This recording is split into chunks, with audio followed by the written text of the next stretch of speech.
Assalamualaikum warahmatullahi wabarakatuh.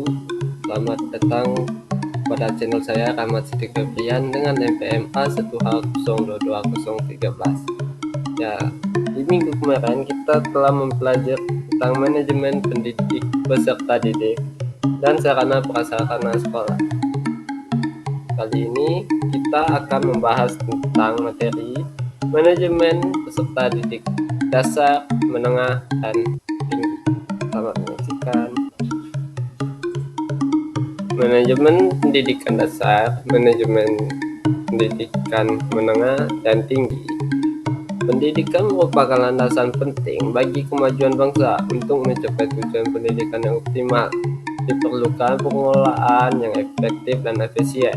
Manajemen pendidikan berperan untuk mengorganisir, mengarahkan, dan mengendalikan seluruh sumber daya pendidikan untuk mencapai tujuan yang ditetapkan.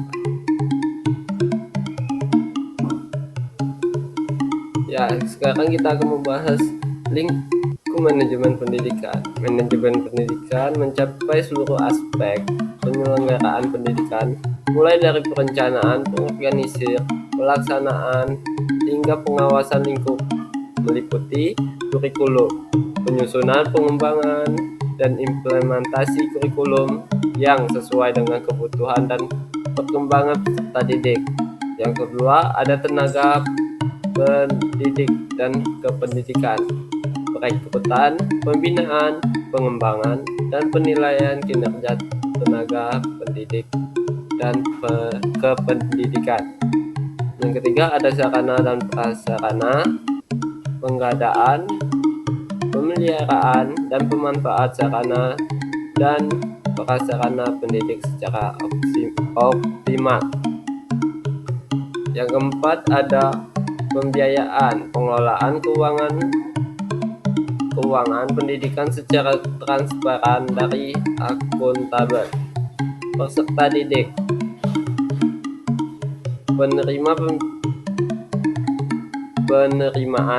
pembinaan, dan pelayanan terhadap peserta didik.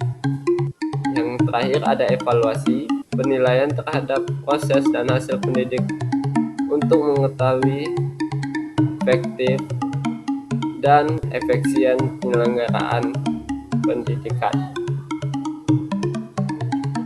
Sekarang kita masuk ke tujuan manajemen pendidikan. Tujuan utama manajemen pendidikan adalah untuk mencapai tujuan pendidikan nasional, yaitu mengembangkan potensi peserta didik agar menjadi manusia yang beriman dan bertakwa kepada Tuhan Yang Maha Esa, berakhlak mulia, berilmu, pengetahuan, cakap, kreatif, mandiri, dan bertanggung jawab.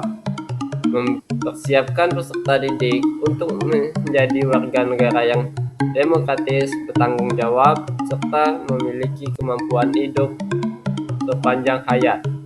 Yang terakhir, meningkatkan mutu pendidikan nasional. Fungsi manajemen pendidikan. Manajemen pendidikan memiliki beberapa fungsi utama, yaitu perencanaan, untuk menyusun rencana pendidikan yang komprehensif dan terarah. Yang kedua, ada pengorganisasian, menyusun struktur organisasi pendidikan yang efektif dan efisien.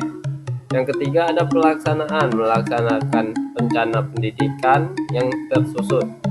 Yang keempat, ada pengawasan, melakukan pengawasan terhadap pelaksanaan pendidikan untuk memastikan efektivitas dan efisien. Yang kelima, ada pengembangan, mengembangkan sistem dan model manajemen pendidikan yang inovatif dan berkelanjutan. Sekarang kita masuk ke prinsip-prinsip manajemen pendidikan. Manajemen pendidikan harus berlandasan pada beberapa prinsip, yaitu efektivitas, menyelenggarakan pendidikan harus mencapai tujuan yang telah ditetapkan dengan cara optimal. Yang kedua, ada efisiensi, penyelenggaraan pendidikan harus dilakukan dengan mengoptimalkan sumber daya yang tersedia. Yang ketiga, akuntabilitas, penyelenggara pendidikan harus bertanggung jawab kepada masyarakat dan pemangku kepentingan lainnya. Yang keempat, demokratis. Penyelenggaraan pendidikan harus melibatkan semua pihak yang berkepentingan.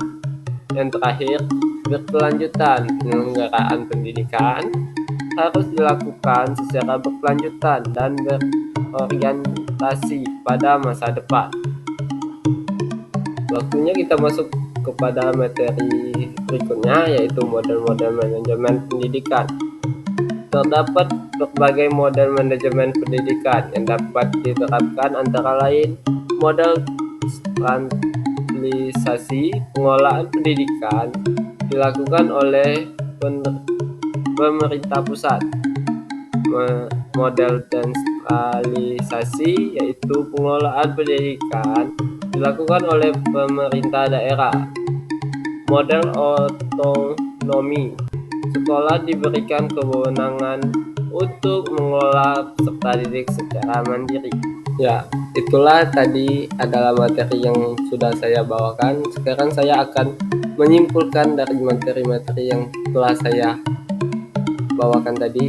Kesimpulannya, manajemen pendidikan merupakan proses yang kompleks dan dinamis yang membutuhkan perencanaan, pengorganisasian, pelaksanaan, dan pengawasan yang efektif dan efisien. Dengan menerapkan manajemen pendidikan yang baik, diharapkan dapat mencapai tujuan pendidikan yang optimal dan menghasilkan generasi muda yang berkualitas. Terima kasih telah menyaksikan video saya. Jangan lupa klik subscribe dan lonceng notifikasi. Sampai jumpa di video berikutnya. Dadah.